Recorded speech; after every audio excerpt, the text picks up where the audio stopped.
Magandang gabi po, Luzon, Visayas at Mindanao. Tuluyan nang hindi mapapakinabangan ang ilang struktura sa Davao Oriental. Kasunod ng dalawang malakas na lindol na tumama roon itong Biyernes. Kabilang dyan ang isang parokya sa bayan ng Manay, gayon din ang isang paaralan na hindi na magagamit ng mahigit 1,000 estudyante. At mga kapuso, kabi-kabila nga ang mga tumambad na pinsala ng pagyanig ng maglibot ako rito sa bayan po ng Manay na itinuturing na ground zero ng lindol. Marami po akong nakausap na nawalan ng tirahan. Hudyat ang pagtakbo ng mga estudyante palabas ng kani-kanilang silid sa Manay National High School sa Davao Oriental sa idinulot na pagyanig ng magnitude 7.4 na lindol sa probinsya nitong Biyernes. May mga estudyante pang nagtakbuhan papasok ng classroom pero kalaunay naglabasan din. Sa lakas ng lindol, nagbuwala na ang mga computer at ibang gamit sa laboratory.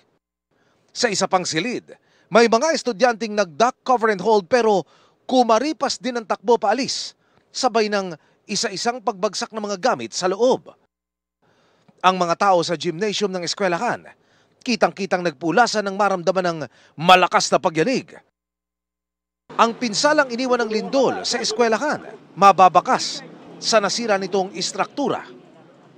Ito ang Manay National High School. Isa po sa mga napinsala ng malakas na pagyanig noong isang linggo. Ito po ang itsura ng pasilyo, pati ang loob ng mga classroom. Mga kapuso, makikitang naiwan pa ang mga gamit ng mga estudyante sa loob na sinasabing naglabasan ng maganap ang lindol pasado alas 9 ng umaga noong isang linggo. Mahigit 1,300 na mga mag-aaral ang hindi nakakapasok ngayon dahil po yung mismong gusali na ito, kung nasaan naroon ang aming drone camera, kailangan daw sumailalim sa retrofitting. Pansamantala mga kapuso, ito munang gusali sa aking likuran ang gagamitin ng mga estudyante para makapag-klase. Huwag lamang maapektuhan ang kanilang pagpasok sa eskwelahan. Request na lang kami ng yung MDRR sa munisipyo. Opo. Na kung pwede sila lang sana yung papasok doon sa loob para makuha yung mga gamit ng mga bata kasi nandoon daw yung mga cellphones nila. Okay. Nakipag-away na yung mga parents na iba, yung mga estudyante. Sana maintindihan din kami. Isa pa sa napadapa ng magkasunod na lindol sa Manay, Davao Oriental, ang rectory ng San Ignacio de Loyola Parish. May permission na pwede na dito magdaos ng visa. Every Sunday pwede na kasi safe ito.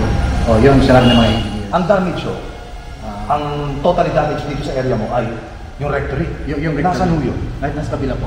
Okay. Mga kapuso, yung rectory, ito po yung silid tulugan, ito yung tiraan ng ating mga pare dito ko sa parokya. Dito rin ho sila tumatanggap ng mga bisita. Padre, tutulong mo sa akin, nasaan ho yun? Tatlong palapag po ang structure na ito. Padre, ano ang binabanggit sa inyo? Ito ba'y pwede pang pakinabangan po? Na hindi na po kasi sabi ng mga engineers talagang siya, subject for demolition na talagang. Nakapagbanggit ba sa inyo, magkano ang alaga mo kailanganin para ko ma-reconstruct ito? I think more or less mga 8 million. Ang ilang bahay naman sa isang bahagi ng barangay San Ignacio, muntik nang magulungan ng gumuhong bato mula sa kabundukan. Mga kapuso, ako po'y narito ngayon sa National Highway. Sakop po ito ng Manay, Davao Oriental. Kung inyong makikita, kinukumpuni na po ng mga taga Davao Oriental Electric Cooperative ang linya ng kuryente. Matapos po itong mapinsala, dulot ng pagbagsak ng malaking bato na yan na nasa aking likuran. Ang binabanggit ng mga residente, galing yan doon sa kabundukan na iyon. Buti mga kapuso, lumihis ang bato at hindi ho nabagsakan yung ating mga kababayang naninirahan dito ho sa paanan. Pero sa lakas ng pagyanig, hindi ho nakaligtas yung kanilang pader. Bumagsak ho yung bahagi ng pader na kanilang bahay dito ho sa kanilang bakuran. Noong na time po na yun, nandun po kami sa loob, and then paglabas po agad, lumabas po agad kami kasi napakalakas po talaga. And then natakot po kami, baka po mahulugan kami ng kung ano dyan sa loob. Ilang minuto po, ay bumagsak agad yung malaking bato ron. Buti na lang po hindi tumama rito sa amin kasi prone po talaga rito ng malaking bato. Maging ang opisina ng DENR Senro Manay napuruhan. Yung isang building namin sa admin building namin is hindi na hindi na operational. So ang ibang naka-office dito inilipat namin doon sa isa naming building. May nararamdaman pa rin ho ba kayong mga aftershock? Mayroon pa rin sir kami nararamdaman ngayon.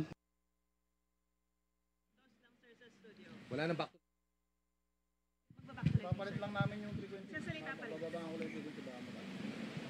Balik tayo, Mel, Vicky, dito sa parokya ng San Ignacio de Loyola at nasa likuran ko nga po ang rectory. Ang tatlong palapag na istruktura, gusali na nagsisilbing tirahan po ng mga pari. At kung inyo ho makikita, binakate na ho ng mga naninirahang mga kasama natin dito sa simbahan ang naturang istruktura. Kailangan daw ho ng 8 to 10 million pesos para ma-reconstruct ang structure na ito.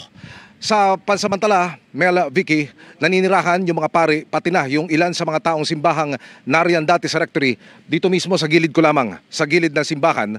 At wala talaga silang silid na nagagamit ngayon, kundi yung pasilyo ng simbahan dito sa gilid. Balik muna sa inyo dyan, Mel, Vicky.